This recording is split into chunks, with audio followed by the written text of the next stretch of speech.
Well, a twin flame, I would say for me, is the other half of your soul. Someone who you are birthed into existence with, even before the time of the first creation, if you're lucky enough. And out of this first birthing of the divine twin flame, the original one, came a legendary tale, as far as I've heard, about the original twin flame souls, the two identities in one, the yin and the yang, to a wholeness of love, belonging, soul identity, a genuine spiritual core origin, shared within a circle of two divine forces. This equals true love because it's your spiritual home, which will always be the truest and highest home for everyone. And a long time ago, there were a big battle and a big change, because there were it might be told different, but this is how I remember it from a long time ago. And it's like before the split came of the twin souls, before the journeys of separation began in creations, the twin souls weren't apart. They belong. They're born belonging to each other. No one can fulfill them except themselves with each other, because everyone else would drain them. This is more like when people talk about character reading, called karmic connections. He or she, other people who, not he or she, but he and she's that doesn't belong to your core soul values and your soul identity and your soul origin. And because they don't belong, they will drain the essence of what the wholeness of two belonging souls can do together. In a way, you can't really bloom into your divine true self even without being with the right, just meant to be twin flame. But in the beginning, this were never apart, and a split happened, and the twin flames were torn apart by God. So they were thrown out everywhere in creation, looking for each other, because the longing you always have for the one mostly no one can live up to, that's the longing for a twin flame. That's your soul wanting back home, your spirit home, which your counterpart are, the true counterpart.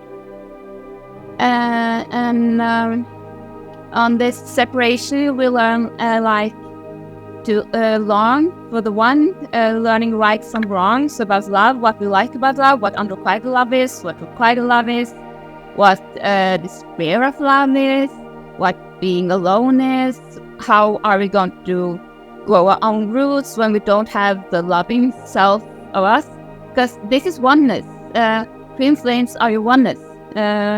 It's one. It's destined.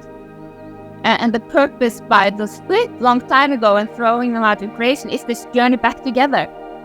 And it's hard. It's like, in the way it starts with, what love is, what it's meant to be, the concept of it, and who's the right one. And then suddenly hell breaks loose, and they're split apart, and they have in some way get together again to experience true love and their second evolvement into their one divinity, where they actually have fought a battle of finding each other again. And it's also a battle not just in finding the one, but finding yourself in this battle. What am I worth? What are my values? What are my boundaries? What are my must-haves? What is my give and take? How am I alone?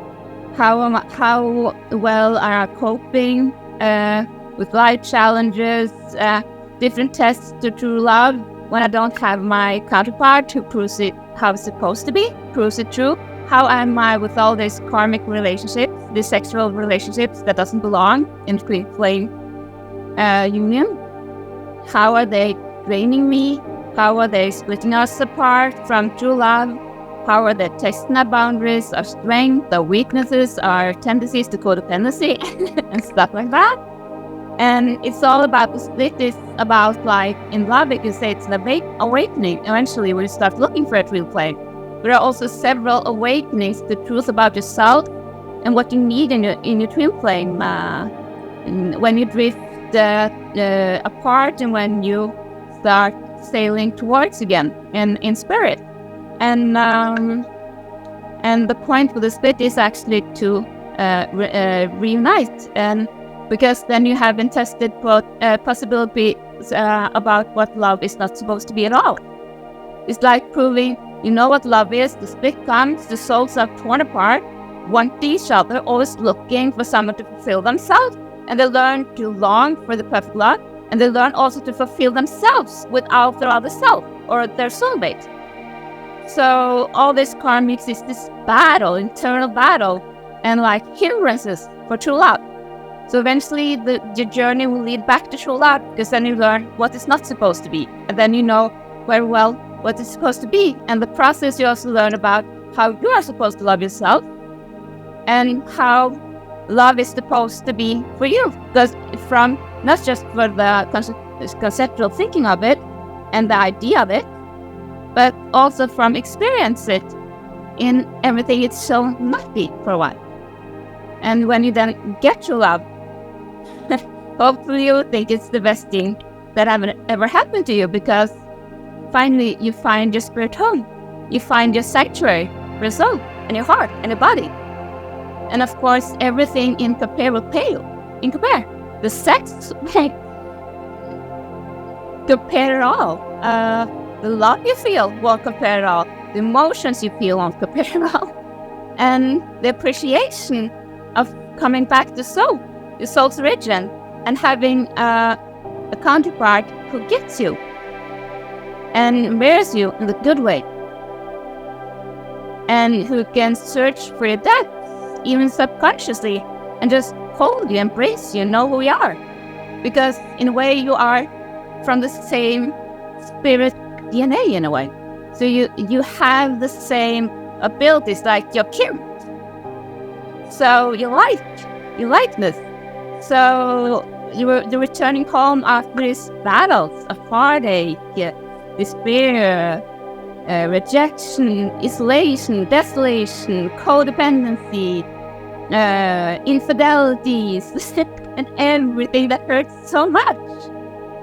You can actually heal from, because the true love won't drain you like a parasite to love, which actually is a karmic. It would actually fuel you.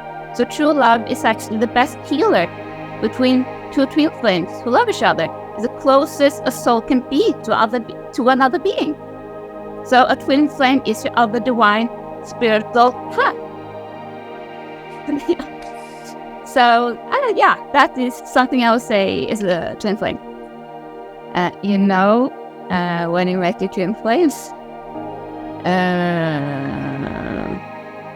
when you feel your home is suddenly in another person, you met your twin flame. When you recognize your soul in someone else, when you can speak and get understood without saying so much, when you feel the soul like resting in someone, like you feel you're finally home. It's not about attraction or lust or anything like that. It's of course a part of that as well, but it's more like finally I have arrived. This is my place, and it will also this is where I need to be.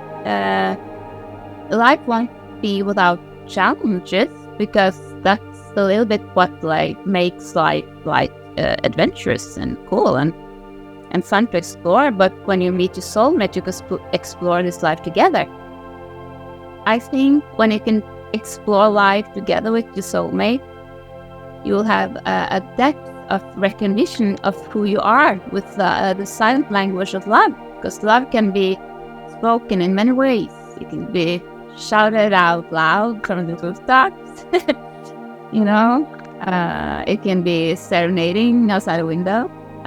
It can be a grand gesture or something, but and very romantic, so very passionate, true love. But it's also about the silent whisper of love. Because what is very nice about love, which can't be told about lust, for instance, or a karmic love, is that true love doesn't have to shout to be felt. It just sneaks silently up on you, and you would just feel held and not like manipulated or threatened in any way, or your ego wouldn't be in danger or anything. You would just feel like you have some wholeness to you that wasn't there before. The role karmic plays twin flame soul journey is to test the relationship and strength of it, and also grow strength individually, how to become better lovers of self and each other. So it's a lesson about how unrequited love is in one way or another. But this also leads to longing and, heartache and, for instance, testing in a relationship like cheating.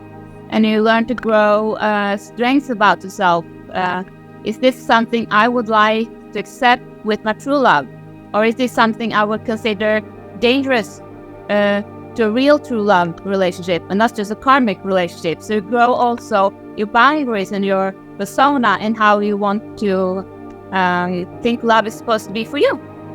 And you also learn to say something is an absolute to be true love. Something is negotiable and something is quite okay. And this journey of exploring self and the concept of love and not love in this twin flame journey is a little bit individual, but because we're different beings, different soulmates.